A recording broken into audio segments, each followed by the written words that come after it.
খবরের প্রথমেই দেখে নেব আজকের সংবাদ শিরোনাম। মৃত ২১ লক্ষ ভুয়ো ৯৮,০০০ বঙ্গে ভোটার বাদের খাতায় বৃদ্ধি।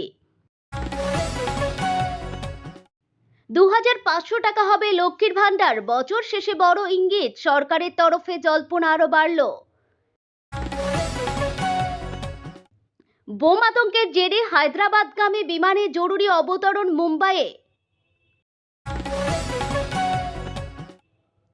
সাজা বাড়ল হাসিনার, বঞ্চিত টিউলিপকে কারাদণ্ড দিল বাংলাদেশের আদালত।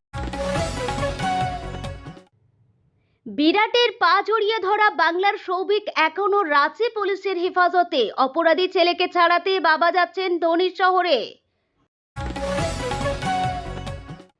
শীতের আমেজ ফিরছে বঙ্গে, ডিসেম্বরের শুরুতে বড় খবর দিল আবহাওয়া অফিস। আসছি বিস্তারিত খবরে। মৃত ২১ লক্ষ ভুয়ো ৯৮,০০০ বঙ্গে ভোটার বাদের খাতায় বৃদ্ধি।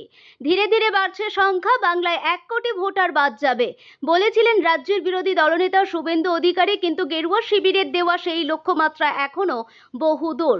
কমিশনের দেওয়া তথ্য অনুযায়ী সোমবার সন্ধ্যা ৬টা পর্যন্ত বাদের তালিকায় রয়েছেন ৪৩,৩০,০০০ ভোটার। আপাতত খসড়া তালিকায় থাকছেন না এই ভোটাররা। মোট ৪টি ক্ষেত্রে ভাগ করে এই প্রাথমিক পরিসংখ্যান জানিয়েছে নির্বাচন কমিশন। এনুমারেশন ফর্ম বিলি এবং সংগ্রহের মাধ্যমে তৈরি হয়েছে এই বাদের তালিকা, যাতে রয়েছে মৃত, স্থানান্তরিত, নিখোঁজ এবং ভুয়ো ভোটার। কমিশন প্রদত্ত তথ্য অনুযায়ী রাজ্যে এখনো পর্যন্ত ২১,৪৫,০০০ মৃত ভোটার চিহ্নিত হয়েছে।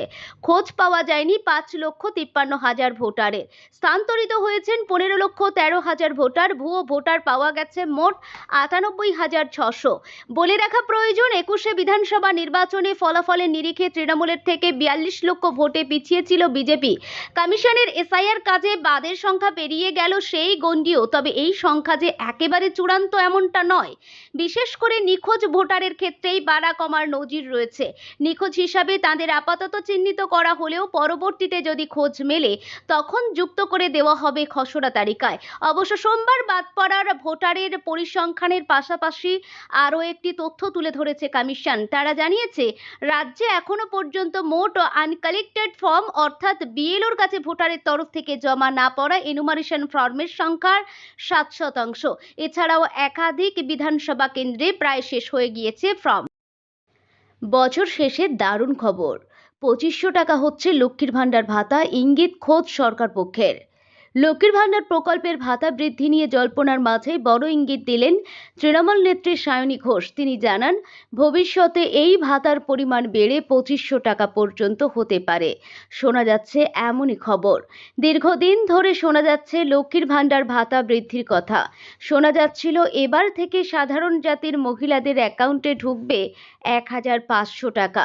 তেমনি তফসিলি জাতির মহিলারা পাবেন ১,৮০০ টাকা করে, এমনই খবর সর্বত্র। তবে আপাতত এই নিয়ে নিশ্চিত কোনো খবর মেলেনি। এই জল্পনার মাঝে বিরাট ইঙ্গিত মিলল সরকারের পক্ষ থেকে।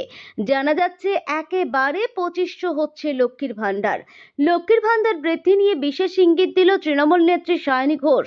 এরই সঙ্গে ছেলেদের ভাতা চালু প্রসঙ্গেও মন্তব্য করেন সায়নী। তিনি জানিয়েছেন, শুরুতে এই প্রকল্পে ৫০০ করে দেওয়া হলেও টাকার পরিমাণ বর্তমানে বেশ বাড়ানো হয়েছে। পরবর্তীকালে এই টাকা ২,০০০ থেকে ২৫০০ টাকা হবে বলে মনে করা হচ্ছে। তিনি আরো বলেন, লক্ষ্মীর ভান্ডারের টাকা দিয়েই নাকি আজকাল স্বামীরা বাইকের তেল ভরছেন। আর এই মন্তব্য সোশ্যাল মিডিয়ায় ভাইরাল হয়েছে, যা দেখার পর অনেকেই বলেন বাংলায় ছেলেদের জন্য প্রকল্প চালু করতে। প্রসঙ্গত, মমতা সরকার ক্ষমতায় আসার পর বাংলায় নানান ভাতা চালু করেছে। প্রতি মাসে চালু থাকা ভাতার তালিকায় আছে লক্ষ্মীর ভান্ডার, বিধবা ভাতা, বার্ধক্য ভাতা, কন্যাশ্রী, যুবশ্রীর মতো নানান প্রকল্প। এর দ্বারা মাসে মাসে মেলে আর্থিক সাহায্য। এদিকে আবার বিজেপি নেতা লক্ষ্মীর ভান্ডার নিয়ে বড় প্রতিশ্রুতি দিয়েছিলেন। বিজেপি নেতা শুভেন্দু অধিকারী ২,৫০০ স্কিম আনার কথা বলেন। তিনি বলেন, বিজেপি ক্ষমতা এলে রাজ্যের মহিলারা প্রতি মাসে পাবেন ২,৫০০ টাকা। ৫০০ টাকায় মিলবে রান্নার গ্যাস। সরকারি বাসে মহিলাদের জন্য থাকবে বিনামূল্যে যাতায়াত। সেই সঙ্গে আয়ুষ্মান ভারতে ১০ লক্ষ টাকার বিনামূল্যে চিকিৎসার সুবিধা মিলবে। আতঙ্কের জেরে হায়দ্রাবাদগামী বিমানের জরুরি অবতরণ মুম্বাইয়ে। 7 সকালে বিমানে বোমাতঙ্ক। চেন্নাই বিমানবন্দর বিস্ফোরণের কায়দায় ইন্ডিগো বিমান উড়িয়ে দেওয়ার হুমকি পেতেই তড়িঘড়ি ব্যবস্থা নিল কর্তৃপক্ষ। কুয়েত থেকে হায়দ্রাবাদগামী বিমানটিতে জরুরি অবতরণ করানো হলো মুম্বাইয়ে। উড়ানে কতজন যাত্রী ছিলেন তা স্পষ্ট নয়। অসমর্থিত সূত্রের খবর, ইতিমধ্যেই বিমানের পরীক্ষা নিরীক্ষা করা হয়েছে, তবে এই প্রতিবেদন পর্যন্ত বিপজ্জনক কিছু মেলেনি। আচমকা ফ্লাইটের অবতরণের জেরে সমস্যায় পড়েছেন যাত্রীরা।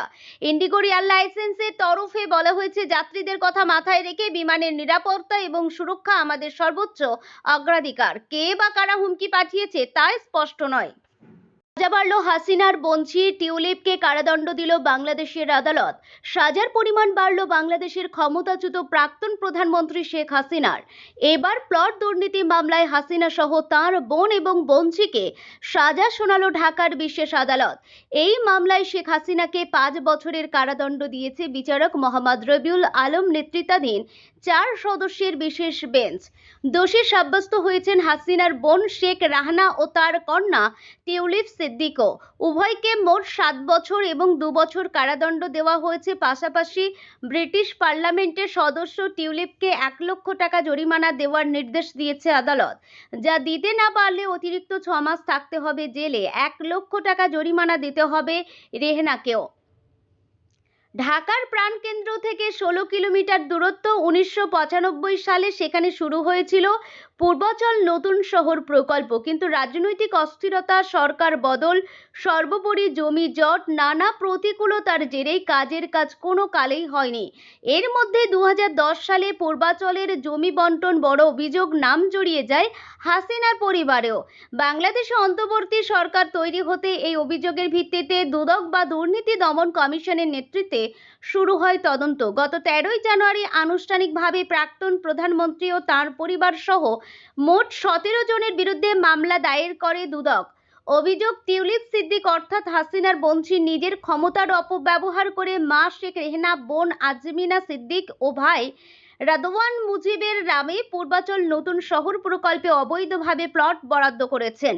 3 জনের জন্য মোট 10 কাঠা জমি আত্মসাৎ করেছেন বলেই অভিযোগ তোলেন তদন্তকারীরা।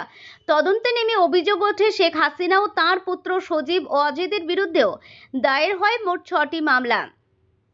সোমবার যার একটিতে রায়দান করেছে বাংলাদেশের বিশেষ আদালত। দুর্নীতি দমন আইনের 1947-এর 5-এর 2 ধারা ও দণ্ডবিধি 109 ধারায় সাজা ঘোষণা করেছে বিচারক। দোষী সাব্যস্ত হয়েছেন মোট 17 জন অভিযুক্ত। হাসিনা, রাহানা এবং টিউলিপ বাদে বাকি 14 জন আসামিকে 5 বছরের কারাদণ্ড দিয়েছে বাংলাদেশের সংশ্লিষ্ট আদালত। বিরাটের পা জড়িয়ে ধরা বাংলার সৌভিক এখনো রাঁচি পুলিশের হেফাজতে। অপরাধী ছেলেকে ছাড়াতে বাবা যাচ্ছেন ধোনির শহরে। ভারত দক্ষিণ আফ্রিকার ম্যাচে বিরাট কোহলির পা জড়িয়ে ধরা যুবক সৌভিক মুর্মু আরামবাগের বাসিন্দা। 20 বছরের কলেজ পড়ুয়া আপাতত রাঁচি পুলিশের হেফাজতে রয়েছে। ছেলেকে বাড়ি ফেরাতে যাচ্ছেন তাঁর বাবা সমর মুর্মু। বিরাট কোহলির কাছে সৌভিক মুর্মু নিজের টেলিভিশনে ছেলের কাণ্ড দেখেননি সমর মুর্মু, অন্যদের কাছে শোনেন সৌভিকের কীর্তির কথা। তখনই অজানা আশঙ্কায় বুকটা ছ্যাঁত করে উঠেছিল আরামবাগের কাবুলের মধুরপুর আদিবাসী পাড়ার বাসিন্দা গ্রামীণ চিকিৎসকের। 5-7 ভাবতে ভাবতেই ফোন পান রাঁচি পুলিশের। ক্রিকেট পাগল ছেলেকে বাড়ি ফেরাতে 3 আত্মীয়কে নিয়ে মহেন্দ্র সিংহ ধোনির শহরে যাচ্ছেন সমর। আনন্দবাজার.com-এর সঙ্গে ফোনে কথা বলার সময় খবর, খড়গপুরে ট্রেনে বেশ দ্রুত গতিতে ছুটছে ট্রেন, কথা ঠিকমতো শোনা যাচ্ছে না। তার মধ্যে উদ্বিগ্ন বাবা কথা বলতে শুরু করলেন। ছেলেটা কি করলো বলুন তো? এমন কেউ করে? এটা অপরাধ। এভাবে মাঠে ঢুকে ঠিক করেনি। বিরাট কোহলি কত বড় মানুষ, নিরাপত্তার ব্যাপার আছে। সৌভিক অপরাধ করে ফেললো। অপরাধ কেন বলছেন? অপরাধ নয়, খেলা দেখবে ঠিক আছে, মাঠে ঢোকার কি দরকার? পা জড়িয়ে ধরার কি দরকার? এটা ঠিক নয়। সৌভিক কবে গিয়েছিল রাঁচি? সমর বললেন শুক্রবার ট্রেনে গিয়েছিল, তারপরে এই ঘটনা। রাঁচি পুলিশ ফোন করেছিল। আমি হিন্দি বুঝি না, বলতেও পারি না। পুলিশ কি বলছে বুঝতেই পারছিলাম না, খুব সমস্যায় পড়ে যায়। আমার ভাগ্নে হিন্দি বলতে বুঝতে পারে, পরে ওই কথা বলেছে পুলিশের সঙ্গে। কি বলল রাঁচি পুলিশ? সমর বাবুর ভাগ্নে সুখলাল মুর্মু বললেন, পুলিশ আমাদের রাঁচি যেতে বলেছে, তাই ওখানেই যাচ্ছি আমরা।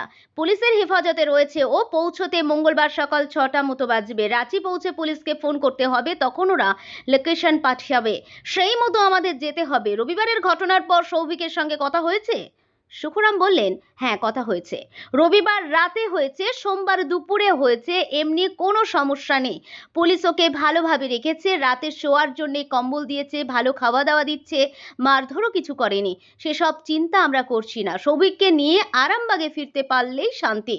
ভাগ্নের কথা শেষ হতেই ফোন নিয়ে নিলেন সমর। টানা বলতে শুরু করলেন, ছেলেটা খালি ক্রিকেট ক্রিকেট করে, ছোট থেকে ওর খেলার ইচ্ছে। আমি খেলতে দিইনি। আমাদের নিম্নবিত্ত পরিবার, পড়াশোনা না করলে কাজ করবে কি করে? মাধ্যমিক উচ্চ মাধ্যমিক পাশ করেছে, এখন বিএ দ্বিতীয় বর্ষ। এই কলেজে ওঠার পর থেকে একটু নিয়ন্ত্রণের বাইরে চলে গেছে। এমনি খারাপ অভ্যাস কিছু নেই, একা একাই খেলা দেখতে চলে যায়। এবারও একা গিয়েছে, কলকাতায় গিয়ে ইডেন গার্ডেন্সে খেলা দেখেছে। গত বছর তো 18 দিন ধরে প্রায় 1650 কিলোমিটার সাইকেল চালিয়ে চেন্নাই গিয়েছিল ধোনির খেলা দেখতে। আগে শুধু ধোনি ধোনি করতো, এখন মাথায় ঢুকেছে কোহলি। সাইকেলে সৌভিকের চেন্নাই যাত্রা। আপনারা কতজন যাচ্ছেন রাঁচিতে? সমর বললেন, 4 জন যাচ্ছি। অচেনা জায়গা তো, আমি আমার শালা যাচ্ছি, সঙ্গে ভাগ্নে আর ভাগ্নে বউকেও নিয়ে যাচ্ছি। ওরা না গেলে কথা বলতে সমস্যা হবে। আমার স্ত্রী আর মেয়ে বাড়িতে আছে, ওরা একটু টেনশন করছে। ট্রেন সিটি বাজারে বাজাতে ছুটছে, মোবাইলের টাওয়ার যাচ্ছে আসছে, তার মধ্যে স্নেহশীল বাবার আফসোস ভেসে এলো। কি হলো? ছেলেটা খেলাটাও পুরো দেখতে পেল না, এত দূর থেকে গিয়ে। ও সব করার পরই তো পুলিশ ওকে নিয়ে থানায় চলে যায়। ছেলেকে নিয়ে কবে বাড়ি ফিরতে পারবেন জানেন না সমর। তবে রাঁচি পুলিশের আশ্বাসে মনে বল পাচ্ছেন, এ যাত্রা বড় বিপদ হবে না বলেই মনে করছেন। শীতের আমেজ ফিরছে বঙ্গে। ডিসেম্বরের শুরুতে বড় খবর দিল আবহাওয়া অফিস। আলিপুর আবহাওয়া দপ্তর সূত্রে খবর, ঘূর্ণিঝড় দ্বিতীয় দুর্বল হলেও বঙ্গে আপাতত ঝড় বৃষ্টির সম্ভাবনা নেই। আগামী 5 থেকে 7 দিন শুষ্ক আবহাওয়া বজায় থাকবে এবং ভোরে হালকা কুয়াশা পড়বে। তবে দক্ষিণবঙ্গে আপাতত তাপমাত্রা 2 থেকে 4 ডিগ্রি সেলসিয়াস কমতে পারে। চলতি সপ্তাহে কলকাতার পারদ নামতে পারে 15 ডিগ্রি সেলসিয়াসের কাছাকাছি। উইকেন্ডে জাঁকিয়ে শীতের আমেজ ফিরবে।